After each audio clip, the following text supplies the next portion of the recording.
edhe pse është sensitive. Çdo luftë, çdo problem gjeopolitik, çdo rritje e çmimesh në tregjen ndërkombëtare reflektohet si një inflacion i importuar në Shqipëri.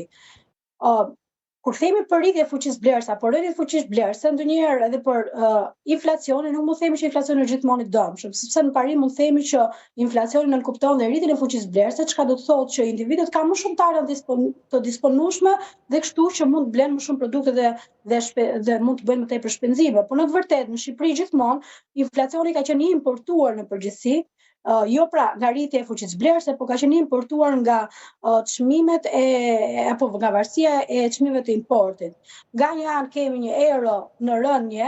që normalisht duhet ishte reflektuar realisht në një ulje të përgjithshme të çmimeve, pasi rreth 70% të produkteve ne, sidomos të shportës, pra ne kemi të importuar dhe si rrjedhoi këto produkte do të vinin me çmime më të ulta. Por ne kemi parë që nga lufta Rusi-Ukrainë, kur kemi pas një inflacion 8.3%, pra afër një inflacioni, le të themi, të dëmshëm për ekonominë familjare. E deri në këtë moment që ne flasim për një inflacion 3.2%, përsëri të gjithë familjet shqiptare shohin që nuk kanë rritur as kursimet,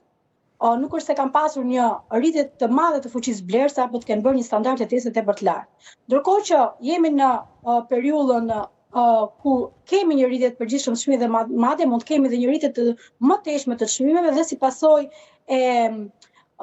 zhvillimit të turizmit. Në fakt, zhvillimi i turizmit sjell përrjedhoi dhe një rritje në mënyrë abuzive, por dhe një rritje të çmimeve për shkak të rritjes kërkesës, për shkak të ardhjes së shumë turistëve në Shqipëri, por kjo, siç thash, është e dëmshme dhe përkthehet në më pak produkte dhe shërbime për ekonominë familjare, pra për financat e familjes.